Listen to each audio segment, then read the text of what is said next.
மாண்புமிகு பேரவைத் தலைவர் அவர்களே, திராவிட முன்னேற்றக் கழகம் கோவைனாலும் 6வது முறையாக ஆட்சி அமைச்சு 4வது ஆண்டை நிறைவு செஞ்சு 5வது ஆண்டில் அடியெடுத்து வைக்கும் பொற்காலம் விரைவில் தொடங்கப் போகிறது. முத்துவேல், கருணாநிதி, ஸ்டாலினும் நான் பொறுப்பேற்ற மே 7க்கு இன்னும் 7 நாள் தான் இருக்கின்றன. இந்த நேரத்தில் இதுவரை செயல்படுத்தி இருக்கக்கூடிய திட்டங்களால், செஞ்சிருக்கக்கூடிய சாதனைகளால் 7வது முறையும் தமிழ்நாட்டில் திமுக ஆட்சிதான் அமையும் என்ற நம்பிக்கை எனக்கு நிறையவே இருக்கிறது.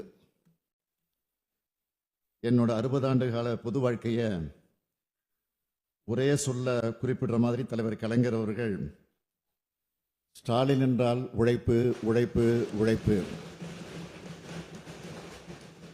என்று சொன்னார். அவர் இன்னைக்கு நம்மோடு இருந்திருந்தா ஸ்டாலின் என்றால் சாதனை சாதனை சாதனைன்னு நெஞ்சு நிமித்தி கம்பீரமா சொல்லியிருப்பார் என்பதை நான் ரொம்ப பணிவோடு சொல்லிக்கிறேன். ஏன்னா தலைவர் கலைஞர் இப்பொழுது இருந்தால் என்னவெல்லாம் செஞ்சிருப்பார்னு யோசிச்சு தான் ஒவ்வொரு நாளும் நான் செயல்படுகிறேன், திட்டங்களை தீட்டுகிறேன். தலைவர் கலைஞரின் எண்ணங்கள் தான் இந்த அரசினுடைய செயல்கள். அந்த செயல்களால் விளைஞ்சதுதான் இத்தனை சாதனைகள் என்பதை பெருமையோடு சொல்லிக்கிறேன். கடந்த ஆட்சியாளர்கள் செஞ்ச நிர்வாக சீர்கேட்டால் நிர்வாக கட்டமைப்புகள் தரைமட்டத்திற்கு போய் கட்டாந்தரையில் ஊர்ந்துகிட்டு இருந்துச்சு. ஊர்ந்து கொண்டிருந்த இந்த இழிவை போக்கி தலை நிமிர்ந்த தமிழ்நாட்டை உருவாக்க தமிழ்நாட்டு மக்கள் திராவிட முன்னேற்ற கழகத்தை ஆட்சி பொறுப்பில் அமர்த்தினார்கள். மக்களுடைய நம்பிக்கைக்கேற்ப தமிழ்நாடு இன்னைக்கு எல்லா துறைகளிலும் தலை நிமிர்ந்து நெஞ்சு நிமிர்த்தி இந்த மாமன்றத்தில் துணிச்சலோட நான் பெருமையோடு சொல்றேன். இது சாதாரண சாதனை இல்லை, கடும் உழைப்பால் விளைந்த சாதனை. இதுவரை தமிழ்நாடு பார்க்காத சாதனை. இன்னும் சொல்லணும்னா இந்தியாவோட எந்த மாநிலமும் செய்யாத சாதனை. நம்ம திராவிட மாடல் அரசுல தமிழ்நாடு அடைந்திருக்கக்கூடிய உயரத்தின் அளவை, தமிழ்நாடு செஞ்சிருக்கக்கூடிய சாதனைகளை மிகவும் அன்போடு பண்போடு அடக்கத்தோடு இந்த மாமன்ற உறுப்பினர்களுக்கு பட்டியலிட்டு சொல்ல விரும்புகிறேன். 2024-25 ஆண்டில் இந்தியாவிலே நம்பர் 1 தமிழ்நாடு 9.69 விழுக்காடு பொருளாதார வளர்ச்சி அடைஞ்சிருக்கு. இதுவரை தமிழ்நாட்டு வரலாற்றிலே இந்த அளவுக்கு வளர்ச்சி அடைஞ்சதில்லை. இது நான் சொல்லல, எல்லா வகையிலும் தமிழ்நாட்டுக்கு என்றால் ஓர வஞ்சனையோடு செயல்படும் ஒன்றிய அரசின் புள்ளி விவரங்களே சொல்லி இருக்கு. நம்மோட வளர்ச்சி 9.69 விழுக்காடு. ஆனால் ஒட்டுமொத்த இந்தியாவோட வளர்ச்சி எவ்வளவு தெரியுமா? 6.5 விழுக்காடு. இதுதான் சாதனை. தமிழ்நாட்டோட ஜிஎஸ்டிபி 17,23,698 கோடியா உயர்ந்திருக்கு. தமிழ்நாட்டோட தனிநபர் வருமானம் 2024-25 ஆண்டில் 3,58,000 ரூபாய். தேசிய சராசரி 2,06,000 தான். இதுவரை இல்லாத உச்சமா $14.65 பில்லியன் அளவுக்கு மின்னணு பொருட்கள் ஏற்றுமதியில் தமிழ்நாடு கடந்த 2024-25 நிதியாண்டில் சாதனை படைச்சிருக்கு. இந்தியாவிலிருந்து ஏற்றுமதி செய்யப்படும் ஒட்டுமொத்த எலக்ட்ரானிக் ஏற்றுமதி அளவில் தமிழ்நாடு மட்டுமே 41.23 விழுக்காடு பங்கு வகிக்குது. அதாவது கிட்டத்தட்ட பாதி அளவு. கடந்த 4 ஆண்டுகளில் 5,80,000 கோடி ரூபாய் வணிக வரியா வந்திருக்கிறதே நம்முடைய வளர்ச்சிக்கான சான்று. அகில இந்திய அளவில் 50 விழுக்காடு அரசு மேல்நிலைப் பள்ளிகளில் தான் அறிவியல் ஆய்வக வசதிகள் இருக்கு. ஆனால் நம்ம தமிழ்நாட்டில் 98.3 விழுக்காட்டு பள்ளிகளில் இந்த வசதி இருக்கு. கல்வித்துறையை பொறுத்த வரைக்கும் கடந்த 4 ஆண்டுகள் நம்ம அரசு செஞ்சிருக்கக்கூடிய திட்டங்கள் காரணமா நம்ம நடுநிலைப் பள்ளிகளில் இடைநிற்றலே இல்லை. இந்திய அளவு 28.4 விழுக்காடாக இருக்கிற உயர்கல்வி சேர்க்கை விகிதம் தமிழ்நாட்டில் 47 விழுக்காடா உயர்ந்திருக்கு. அதிகமாக பிஹெச்டி பண்ற மாணவர்கள் தமிழ்நாட்டில் தான் அதிகம். மாண்புமிகு பேரவைத் தலைவர் அவர்களே, NIRF ரேங்க்ல சிறந்த 100 கல்வி நிறுவனங்கள்ல தமிழ்நாட்டில் இருக்கிற 18 நிறுவனங்கள் இடம்பெற்றுள்ளன. மிக சிறந்த 100 பல்கலைக்கழகங்கள்ல 22 பல்கலைக்கழகங்கள் தமிழ்நாட்டில் இருக்கு. நிதி ஆயோக் வெளியிட்ட நிலையான வளர்ச்சி இலக்குகளுக்கான குறியீட்டில் தமிழ்நாடு 2வது இடத்தில் இருக்கு. தமிழ்நாட்டோட சமூக பொருளாதார வளர்ச்சியை ஒன்றிய அரசின் பொருளாதார ஆலோசனை குழு அறிக்கை தாக்கல் செஞ்சிருக்கு. இந்த சமூக முன்னேற்ற குறியீட்டில் பெரிய மாநிலங்களோட ஒப்பிடும்போது தமிழ்நாடு 63.33 புள்ளிகள் பெற்று தேசிய அளவில் முதலிடத்தில் இருக்கிறோம். இந்தியா முழுக்க 11.2 விழுக்காடு மக்கள் வறுமை கோட்டு கீழே வாழுகிற நிலையில தமிழ்நாட்டில் வறுமை கோட்டு கீழே இருக்கிறவங்க 1.43 விழுக்காடு தான். அவங்களுடைய வாழ்க்கை தரத்தை முன்னேற்றதான் தாய் மாணவர் திட்டத்தின் மூலம் நம்ம திராவிட மாடல் அரசு உழைச்சிக்கிட்டு இருக்கு. எளிய மக்களையும் மருத்துவ சேவைகள் சென்று சேரணும்னு உருவாக்கி 2,25,00,000 மக்கள் பயனடைஞ்சிருக்க மக்களை தேடி மருத்துவ திட்டம் ஐநா அமைப்போட விருதை பெற்றிருக்கு. நேற்று கூட ஒரு செய்தி வந்துச்சு.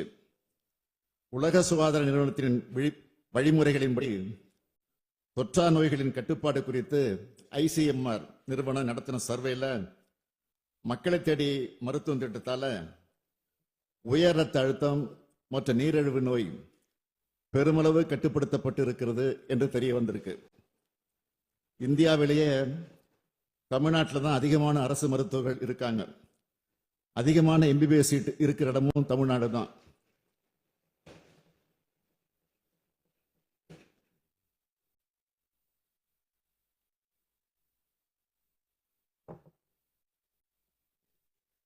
இந்தியாவிலேயே வேற எந்த மாநிலத்திலும் இல்லாத அளவுக்கு நம்மோட அரசு மருத்துவமனைகள்ல 1,16,733 மருத்துவ படுக்கைகள் இருக்கு. தொழில்துறையை பொறுத்த வரைக்கும் 39,666 தொழிற்சாலைகளோட இந்தியாவில் நாம தான் நம்பர் 1. 27,75,000 நபர்கள் பணிபுரிகிறார்கள். முதலீடுகள் மட்டும் 5.35 லட்சம் கோடி ரூபாயோட இந்திய அளவு 2வது இடம். நம்ம திராவிட மாடல் அரசின் பெண்களுக்கான சிறப்பு திட்டங்களால தொழிற்சாலைகளில் பணிபுரியும் பெண் தொழிலாளர்களின் பங்கேற்பு விகிதத்தில் 47 விழுக்காட்டோட இந்தியாவிலே நம்பர் 1 இருக்கும். காற்றாலை மின் உற்பத்தியில தமிழ்நாடு 2வது இடம். சூரிய சக்தியில் 4வது இடம். புத்தாக்க நிறுவனங்களை உருவாக்குறதுல பெஸ்ட் பெர்ஃபார்மர் ஸ்டார்ட் அப் தரவரிசை பட்டியலில் 2018 கடைசி இடத்தில் இருந்த நிலையை மாற்றி 2022 ஆண்டுக்கான தரவரிசையில் முதலிடத்தை அடைஞ்சிருக்கிறோம். ஏற்றுமதி தயார்நிலை குறியீட்டில் முதலிடம். தோல் பொருட்கள் மற்றும் ஜவுளி பொருட்கள் ஏற்றுமதியில் முதன்மை மாநிலம். எண்ணெய் வித்துகள், நிலக்கடலை, கரும்பு உற்பத்தி திறன்ல முதலிடம். மக்காச்சோளம் உற்பத்தி திறன்ல 2வது இடம். நெல் உற்பத்தி திறன்ல 3வது இடம். ஊட்டச்சத்தை உறுதி செய்யும் திட்டத்தின் மூலமா எடை குறைவான குழந்தைகள் பிறக்கிறத குறைச்சிருக்கிறோம். எடை குறைவா பிறந்த குழந்தைகளை காப்பாற்றி இருக்கிறோம். இந்திய நீதி அறிக்கையின்படி தமிழ்நாட்டில் தான் காவல்துறையில பெண் அதிகாரிகளுடைய எண்ணிக்கை அதிகம். இப்படி சாதனைக்கு மேல் சாதனையை செஞ்சுட்டு இருக்கக்கூடிய தமிழ்நாடு இந்த சாதனைகள் எல்லாம் சாதாரணமா செஞ்சுட்டு இல்லை. மேலே பாம்பு, கீழே நரிகள்.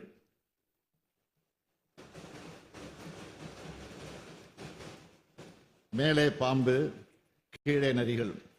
குதித்தால் அகழி, ஓடினால் தடுப்புச் சுவர்கள். இதுக்கெல்லாம் இடையில மாட்டிக்கிட்ட மனிதனை போல ஒரு பக்கம் ஒன்றிய அரசு, மறுபக்கம் ஆளுநர், இன்னொரு பக்கம் நிதி நெருக்கடின்னு தடைகளை கடந்து செய்யப்பட்ட சாதனை இது.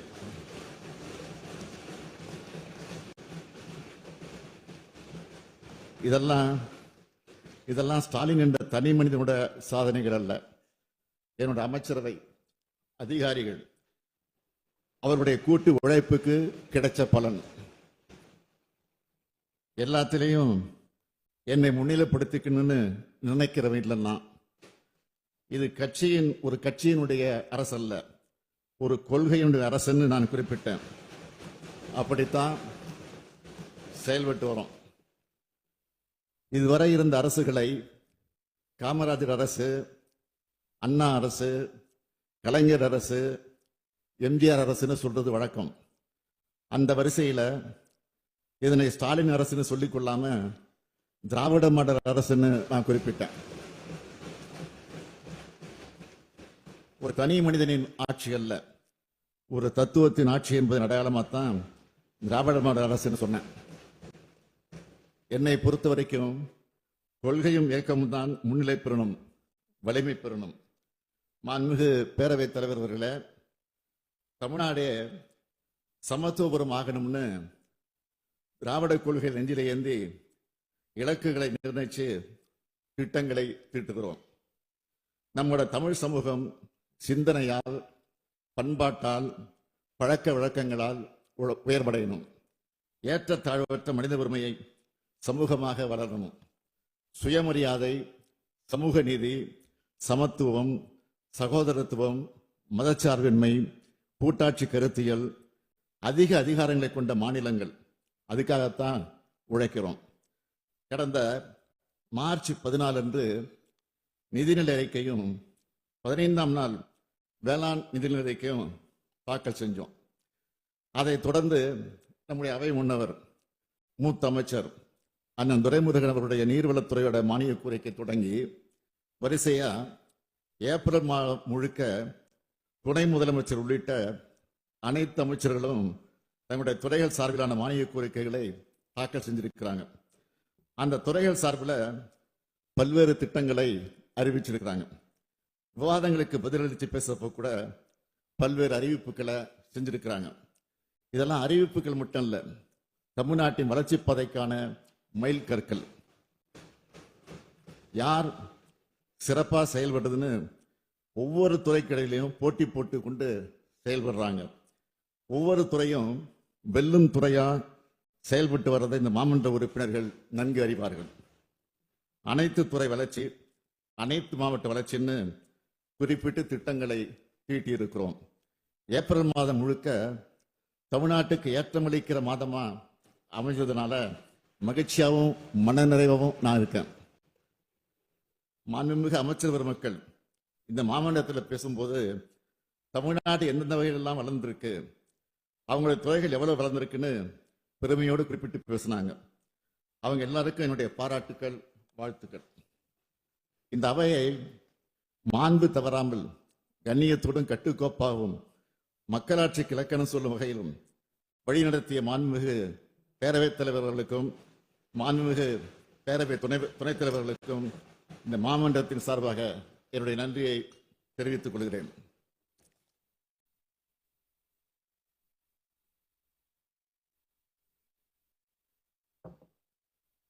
மாண்புமிகு பேரவைத் தலைவர்களே, அமைச்சர்களுக்கு நான் சொல்லிக் கொள்வது உங்க துறையை வளர்த்தெடுத்ததுக்கு உங்களுடைய திறமை காரணமாக இருந்தாலும் இன்னொரு முக்கிய காரணம் இருக்கு. அதுதான் மாநிலத்தினுடைய அமைதி. அது என்னுடைய துறையான காவல்துறையில் தான் வருது.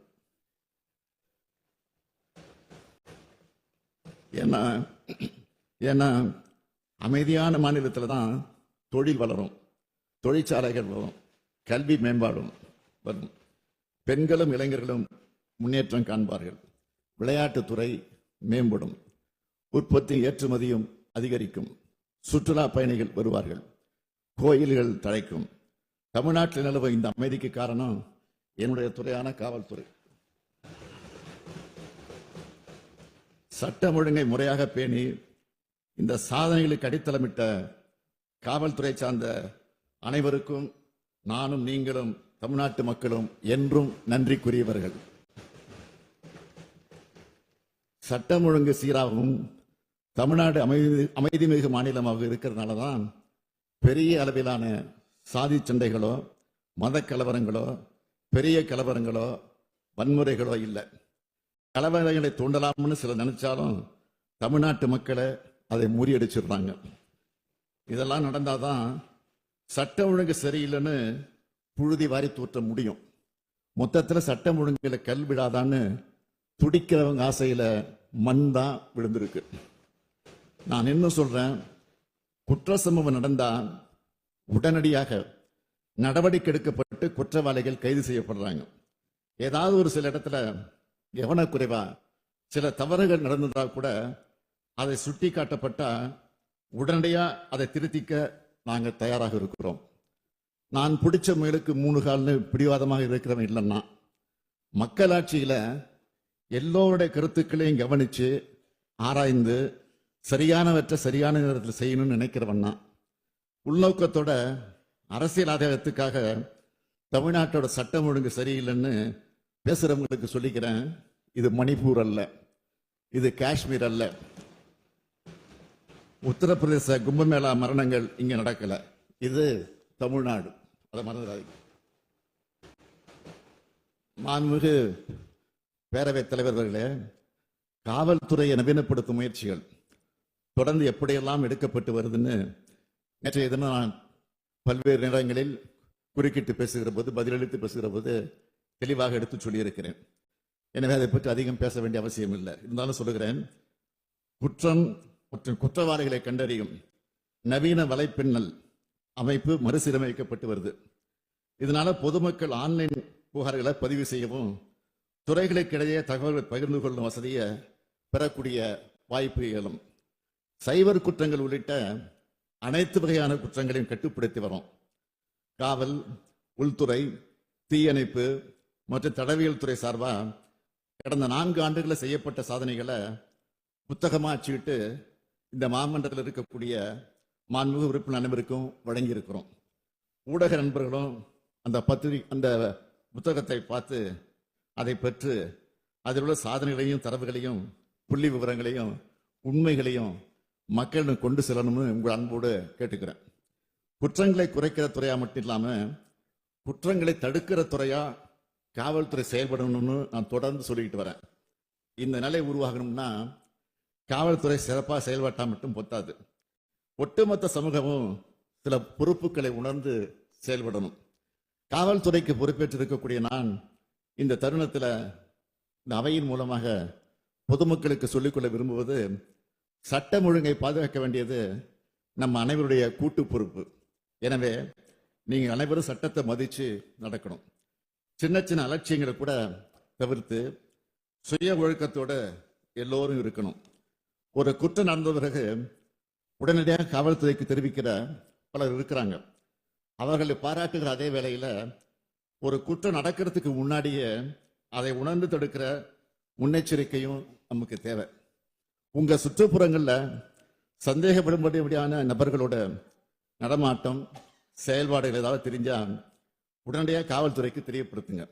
அது மட்டும் இல்ல, ஓய்வில்லாமல் விழிப்புணர்வோடும் கண்காணிப்போடவும் களத்தில் இருக்கிற காவல்துறையினர்கிட்ட கனிவா நடந்துக்குங்க.